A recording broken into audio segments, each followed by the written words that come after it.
So in this video we are going to discuss Kirchhoff's current law or KCL.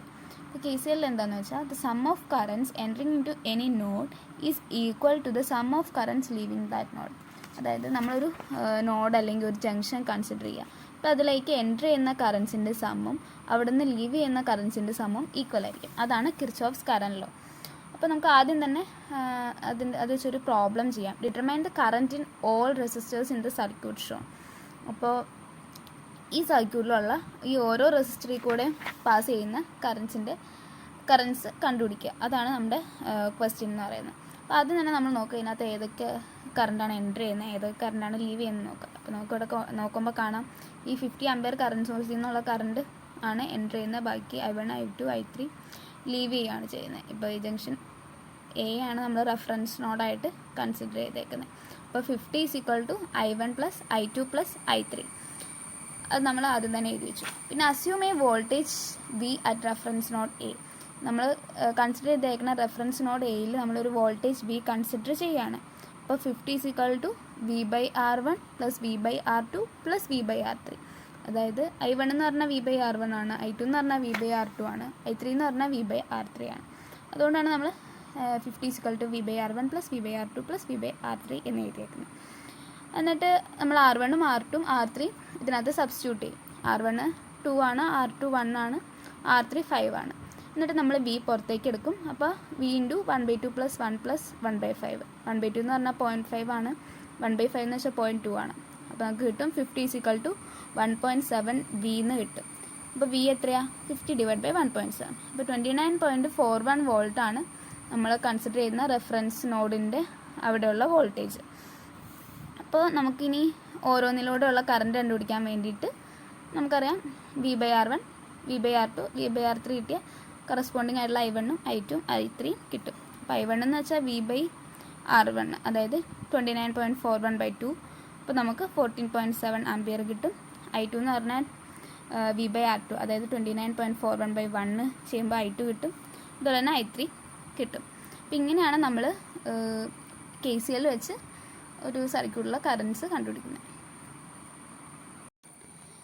അടുത്ത നമുക്ക് KCL തന്നെ വെച്ചുള്ള മറ്റൊരു പ്രോബ്ലം ചെയ്യാം.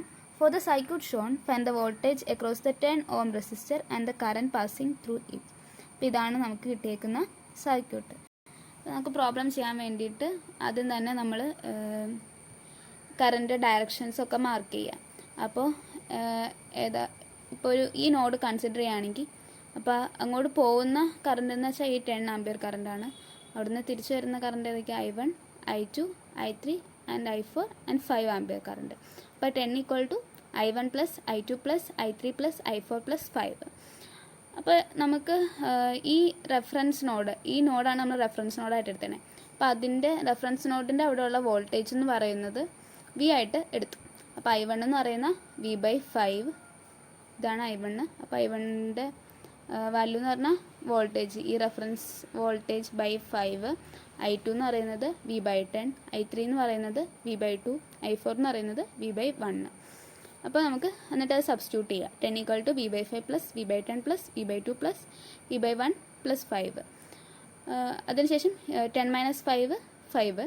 പിന്നെ V പുറത്തേക്ക് എടുത്തിട്ട് 1/5 + 1/10 + 1/2 + 1.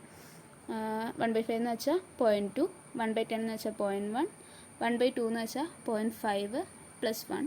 അപ്പോൾ V × 1.8 എന്ന് വരും. അപ്പോൾ അത് വെച്ച് നമുക്ക് ഈ റെഫറൻസ് നോഡിൻ്റെ അവിടെയുള്ള വോൾട്ടേജ് V കണ്ടുപിടിക്കാൻ പറ്റും. അതായത് V = 5/1.8 കിട്ടും. അതായത് 2.78 വോൾട്ടാണ് ഈ റെഫറൻസ് നോഡിൻ്റെ അവിടെയുള്ള വോൾട്ടേജ്. അപ്പോൾ ഇതിൽ നിന്ന് നമുക്ക് നമ്മളോട് ചോദിച്ചേക്കുന്നത് 10 ohm റെസിസ്റ്ററിൻ്റെ അക്രോസുള്ള വോൾട്ടേജ് കണ്ടുപിടിക്കണം. അപ്പോൾ I2 എന്ന് പറയുന്നത് V/10 ആണ് നമുക്ക് അറിയാം. അപ്പോൾ V/10 = 2.78 വോൾട്ട് / 10, അതായത് 0.278 ആംപിയർ ആണ് I2, അല്ലെങ്കിൽ 10 ohm റെസിസ്റ്ററിൽ കൂടെ പാസ് ചെയ്യുന്ന കറണ്ട്. ഇപ്പോൾ determine the current through the resistance R3 in the circuit.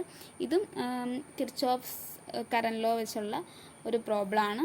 അപ്പോൾ നമുക്ക് കണ്ടറിയാം ഈ നോഡിലേക്ക് എൻ്റർ ചെയ്യുന്ന കറണ്ട് എന്ന് വെച്ചാൽ 50 mA, തിരിച്ചു വന്ന കറണ്ട് 30 mA, 10 mA, പിന്നെ I3. അപ്പോൾ അതിൽ നിന്ന് നമുക്ക് I3 കണ്ടുപിടിക്കാൻ സിമ്പിളാണ്. 50 = 30 + 10 + I3 അതായത് 50 = 40 + I3, അതായത് I3 = 10 mA.